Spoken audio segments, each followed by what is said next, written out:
imply not possible. Cassini mission on Saturn uncovers something surprising. September 9, 2019. How does an entire planet change the speed of its rotation in 20 years? This is the kind of change that takes hundreds of millions of years. Simply not possible. Cassini mission on Saturn uncovers something surprising. Even more mysterious was the Cassini mission's detection of electromagnetic patterns that suggested that the rotation of Saturn is different in the northern and southern hemispheres. Astrophysicist Dwayne Pontius said, "For a long time, I assumed there was something wrong with interpreting the data. It simply is not possible." For decades, Saturn has challenged attempts to determine exactly its period of rotation. Now, a new study in the American Geophysical Union's Journal of Geophysical Journal, Space Physics may finally have revealed the gas giant's trick by hiding its rotation and providing the key to letting go of its secret. New research shows how seasonal changes on Saturn can be confusing. Attempts by scientists to calculate their exact period of rotation. Finding a day's duration on any planet seems like a simple task.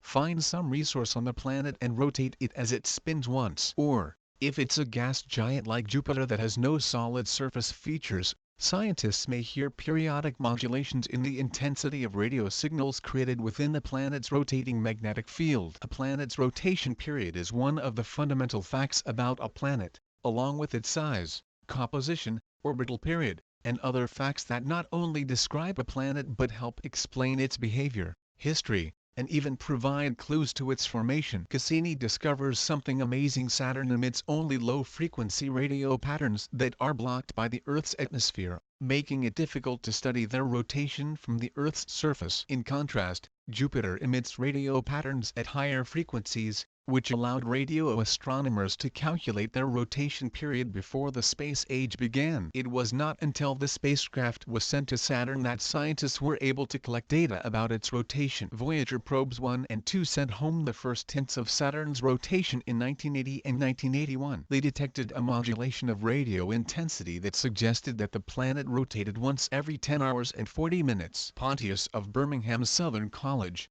Alabama, and co-author of the new study, said this is what has been called the rotation period. When the Cassini spacecraft arrived on Saturn 23 years later to study the planet for 13 years, it found something surprising. Pontius reported, "In 2004, we saw that the period had changed by 6 minutes, about 1%. To find out what was really going on, Pontius and his co-authors began by looking at how Saturn is different from his closest brother, Jupiter, by asking, what does Saturn have that Jupiter doesn't have, besides the obvious rings? The answer: seasons. Saturn's axis is inclined about 27 degrees, similar to the 23 degrees inclination of the Earth. Jupiter has almost no inclination, only 3 degrees. Tilting means that the northern and southern hemispheres of Saturn receive different amounts of radiation from the Sun, depending on the season. Different doses of ultraviolet light UV affect the stripped atoms, called plasma, on the edge of Saturn's atmosphere. According to the model proposed by Pontius and his colleagues,